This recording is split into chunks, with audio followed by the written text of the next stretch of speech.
Tonight we're taking a closer look at a new technology that's making waves in the world of AI, ChatGPT. The viral sensation that could completely reset how we do things. In under a week, the AI model amassed over 1 million users. The way Silicon Valley has developed technology over the last decade, which is growth at all costs. Record highs both this year and next, straining the nation's aging power grid and creating more planet-warming emissions from the rise of artificial intelligence. Massive supercomputers that run tens of thousands, even hundreds of thousands of computer chips. One employee told me, we are running out of land and energy.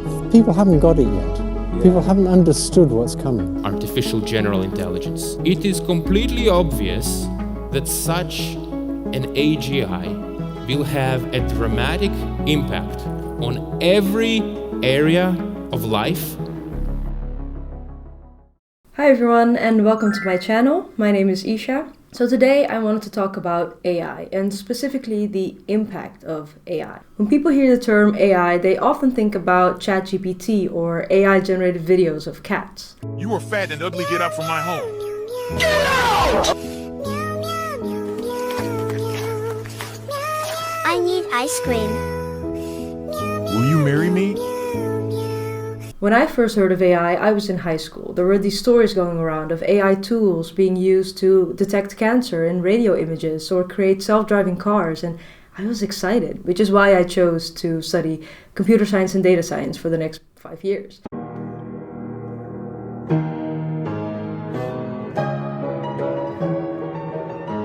And during my studies, I learned about the potential of AI, but also its dangers if improperly regulated. But I don't think most people are aware of these dangers. I mean, AI wasn't introduced into people's daily lives until ChatGPT. Now, if you've lived under a rock, in November of 2022, OpenAI launched ChatGPT. GPT is a generative AI model, meaning it can generate content on its own. GPT uses information from the internet to train on, meaning it has accessed every corner of the internet. You can interact with it or give it tasks such as read or write documents, summarize text, translate text.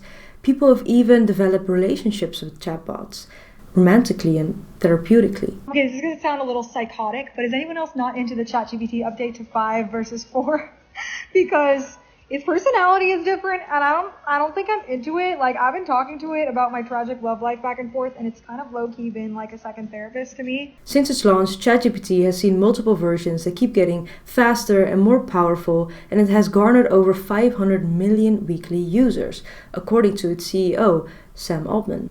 You might have heard of his name when he infamously got fired as CEO by OpenAI's board in November of 2023, just to be reinstated as CEO a few days later. A decision initially made because some of the OpenAI board members did not find Sam trustworthy enough to lead the company forward. Nevertheless, he's currently sitting as CEO, as some of these OpenAI board members have since left to work at other AI labs. OpenAI is not the only organization that develops commercial AI tools, so let's take a look at the big players. There's OpenAI, founded by Sam Altman, Ilya Sutskever, Elon Musk, amongst others.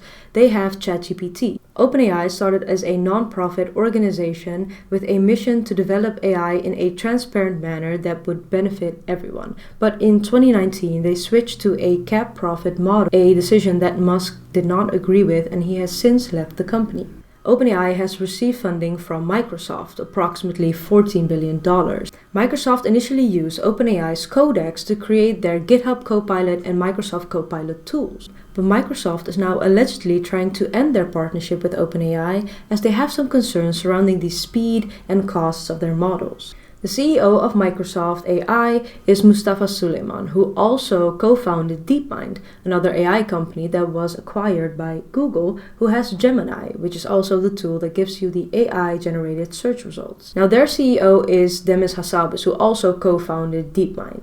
There is xAI, who have Grok AI, which is founded by Elon Musk. Now, Elon Musk and Demis Hassabis know each other quite well, but Hassabis became Musk's enemy after he agreed to be acquired by Google, a decision that Musk felt prioritized financial gain over ethical considerations. Musk was concerned about the safety of AI development under a profit-driven company such as Google, which led Musk to co-found OpenAI. Anthropic is another AI lab that is competing with OpenAI. They have a model named Claude. Their CEO and co-founder is Dario Amodei, who used to be the vice president of research at OpenAI, but he left due to some disagreements regarding AI safety. He was a staunch believer that the commercialization of AI tools was irresponsible, so he left and created his own commercial AI tool.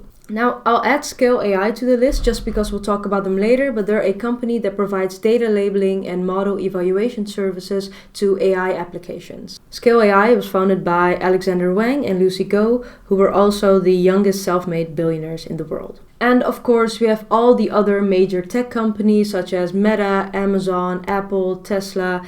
They all have invested heavily in AI and use the technology in their products.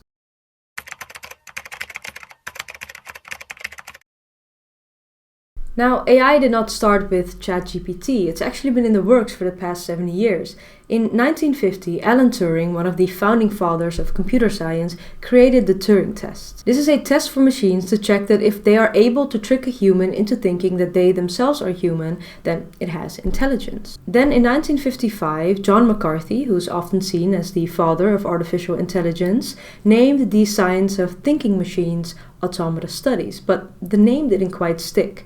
So, in a calculated marketing move, he coined the term artificial intelligence. But back then, the technology was not advanced enough to create models that could perform tasks in the same capacity that a human would. And it wasn't until 1997 that Deep Blue, a chess-playing computer, defeated world chess champion and chess grandmaster Garry Kasparov that the world saw what AI was capable of, and that it could be capable of much more than us humans. Fast forward 2 decades later and we see robot vacuum cleaners, automated customer service chatbots, and even AI virtual assistants such as Siri or Alexa. But nothing made it more clear to the public what AI could do than ChatGPT. The average person became more aware of AI, and that came with both positive and negative feeling. On the one hand, it's exciting to see that a chatbot can answer all of your questions, albeit not always correct, and that it can do some manual labor for you. I mean, especially in businesses, AI has been a major asset to making employees work more efficiently.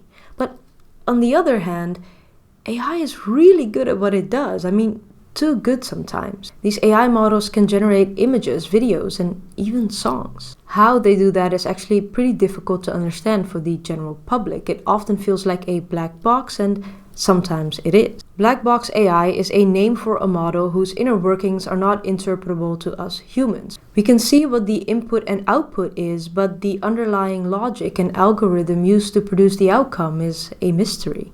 But not every AI model is a black box. There are transparent ways to develop AI models. There are guardrails and regulations in place so that we can justify the use of AI to regulators. Despite this, AI often scares people, which is why it's so important for people that do understand it to educate the general public on how AI works and what the impact is. To state it simply, AI needs about 4 things to work. First, you need to collect and prepare your data. If your data has bias in it, which means that a certain population in your data might not be representative, then you need to balance that out. Since the start of AI, models have been created using biased datasets, which has victimized a lot of people. I mean, this is a topic in and of itself, so I might create a separate YouTube video about this. So you need to clean up your data, make it ready for training. Then you need to store your data somewhere. For large companies like OpenAI, this is done in data centers, which are these large centers filled with physical computer servers that store, process, and distribute data. You need a very strong computer to train your model on these huge chunks of data. And finally, you need to evaluate your model. Make sure it passes all of your tests. I came across a TikTok video from an interview with Karen Howe. She is a journalist who worked for Wall Street Journal and also contributed to The Atlantic, discussing the impact that AI has on the climate. Now, her determination to uncover the truth and speak up about it drove me to buy her book, Empire of AI. In this book, Howe gives a full picture of the development of AI and the impact that it has.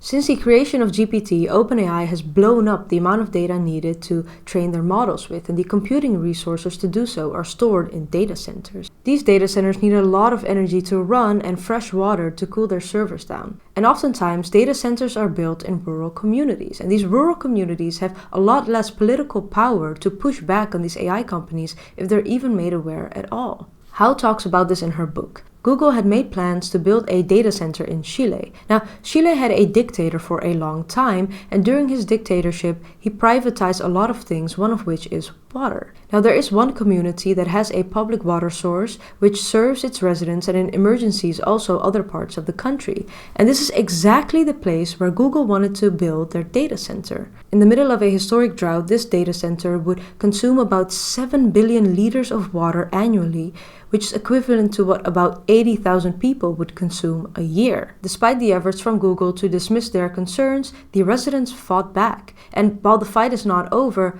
Google has said to rethink their plans to build this data center. But this is not just happening in Chile. In Memphis, Tennessee, Elon Musk's AI company, xAI, is building the largest supercomputer in the world, Colossus.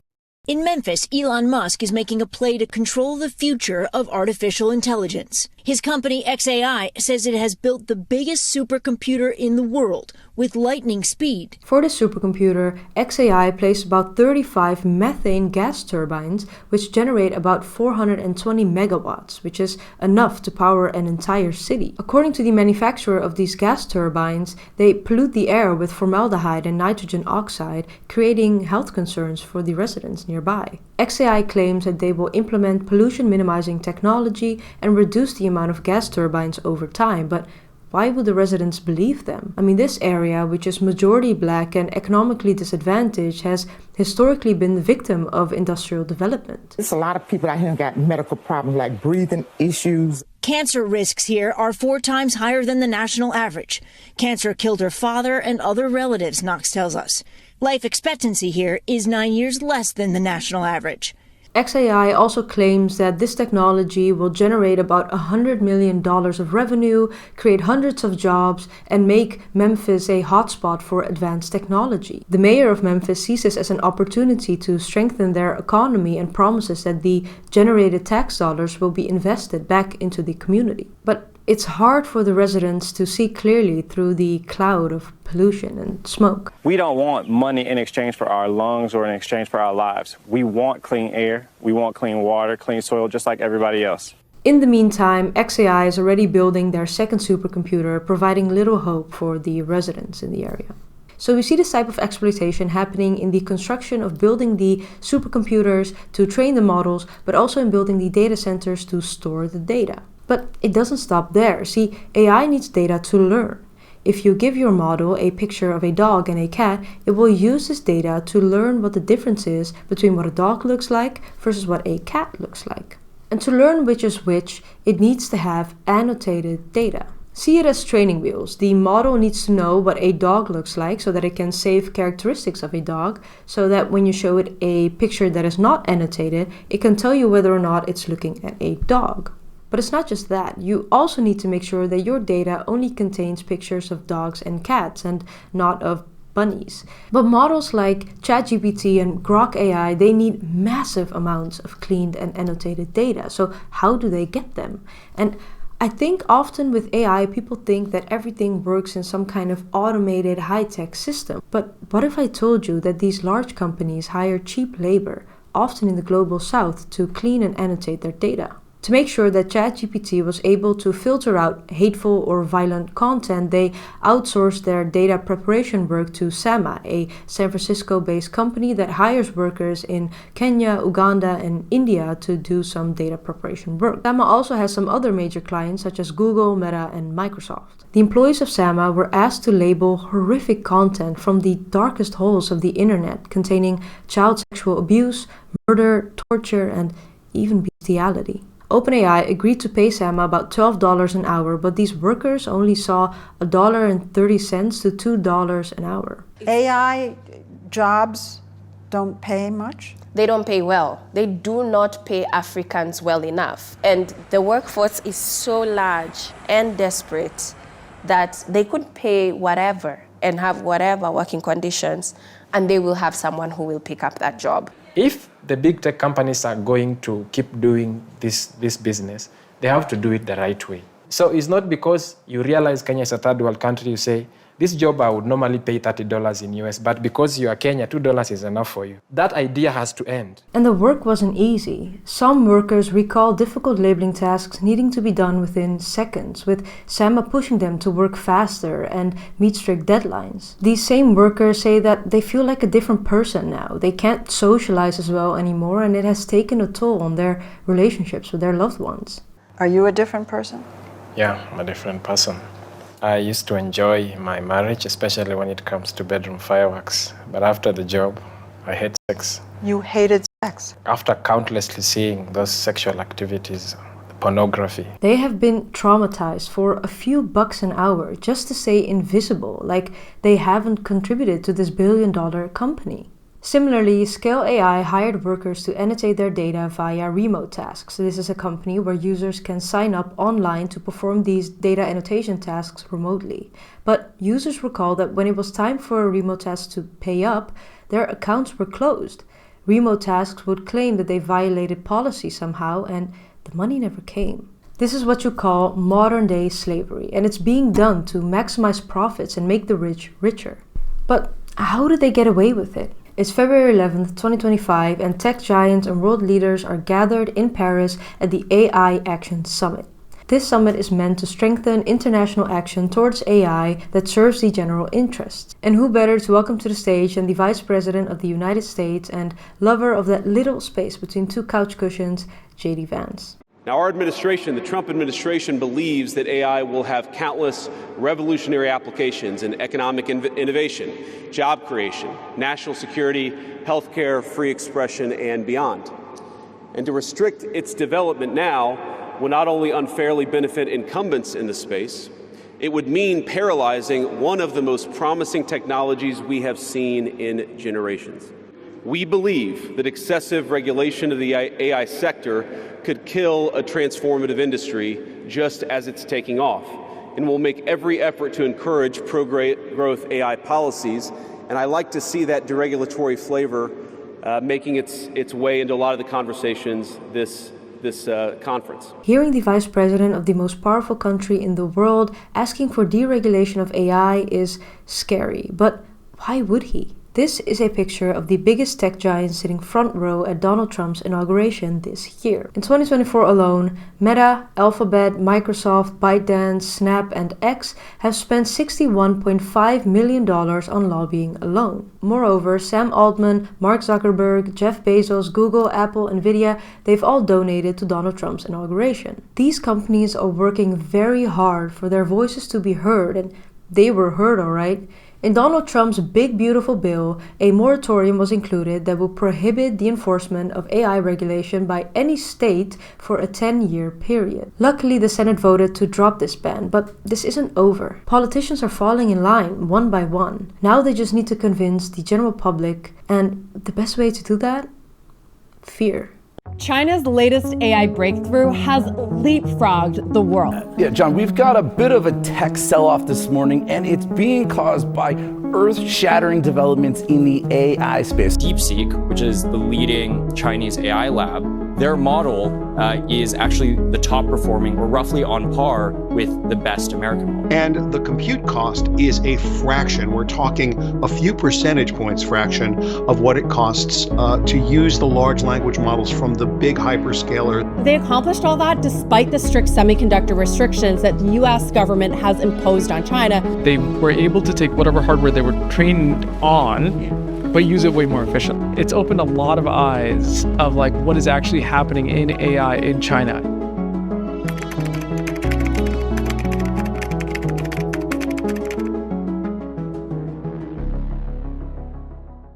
On January 27, 2025, a Chinese company named DeepSeek launched their model named DeepSeek R1. This model showed similar capabilities to ChatGPT, but without using the best NVIDIA chips and at a fraction of the cost, showing that not only can China keep up, they can do it more efficiently. This led to Nvidia losing $600 billion in market cap in one day, the most that any company on Wall Street has ever lost. Now, there have been some doubts about whether or not the chips used to build this model were imported legally or smuggled, but it was real enough to scare the public into thinking, What if China is ahead of the US? And AI companies know how to use this to their advantage, asking for deregulation in exchange for the victory in this arms race. Only problem is, DeepSeek did all of this with proper regulation and not deregulation. And I understand the idea of China building better AI models in the US can pose some serious security threats, but it's not just about that. See, generative AI is already done, and these AI companies are already thinking about the next big thing. They all want to be the first to create artificial general intelligence, or AGI. Now, the difference between generative AI and AGI is that generative AI can only reproduce what it's been trained on and doesn't really venture beyond its programming, whereas AGI would be able to independently perform tasks in the same capacity or better than a human could. The term AGI is thrown around a lot. How would you define AGI, and how do you think you'll know? I think there's a lot of valid definitions to this, but for me, AGI is basically the equivalent of a median human that you could hire as a coworker, and then they could say do anything that you'd be happy with a remote coworker doing just behind a computer, which includes, learning how to go be a doctor, learning how to go be a very competent coder. There's a lot of stuff that a median human is capable of getting good at. And I think one of the skills of an AGI is not any particular milestone, but a meta skill of learning to figure things out, and that it can go decide to get good at whatever you need. Now, this is just one definition, and there doesn't really seem to be a lot of consensus about what AGI is, if you can even call it that. And it's important to note that AGI is just a theoretical concept right now, with no proof of ever existing. And it seems that the definition of what AGI is, what it should be called, and when it's achieved, seems to be shifting constantly. I mean, do you guys have internally a clear definition of what AGI is? And when do you think that we may be there?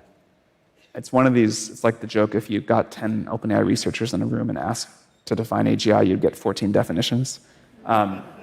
Because AGI has the ability to improve itself, if you are late with creating AGI by just 10 minutes compared to your competitors, their AGI will already have improved in those 10 minutes and you can never catch up. So all these AI companies and countries want to be the first to create it. And this technology would have a dramatic impact on society. And don't take it from me.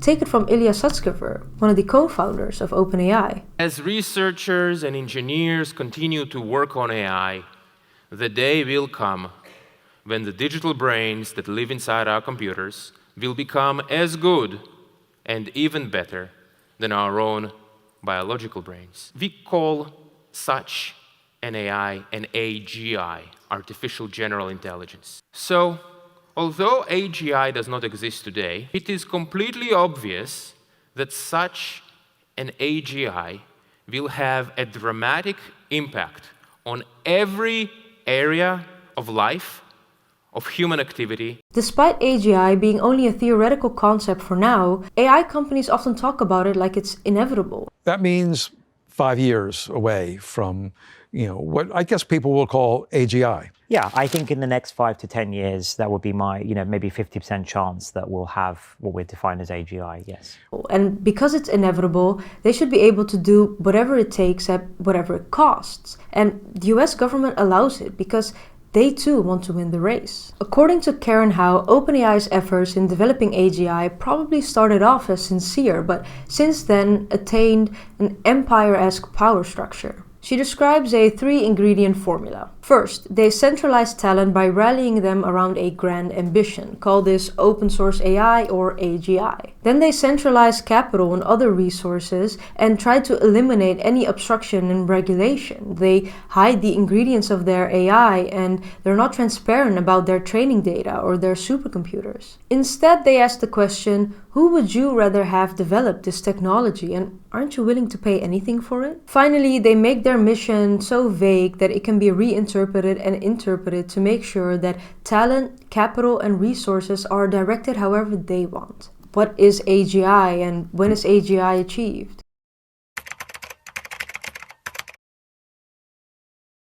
Now there's so much to say about the use of AI, both for bad purposes and by bad actors. Think about the use of AI for military purposes to empower dictators, or the impact that it will have on the job market. Despite everything I've said in this video, I still think that AI is a good thing. I mean, it has so many positive impacts on science and medicine. And although some jobs will turn out to be obsolete, I do think that AI will create a bunch of jobs with it. The future of AI is both exciting and scary, but I think that AI is one of the greatest inventions that mankind has ever created, but it needs proper guardrails and government regulations. Howe makes a few propositions in her book that I wanted to share. First, knowledge and resources should be redistributed outside of the empires of AI. This also requires labor protection laws. We need more transparency and independent model evaluators to create more oversight on AI, and Sam Altman believes in this himself.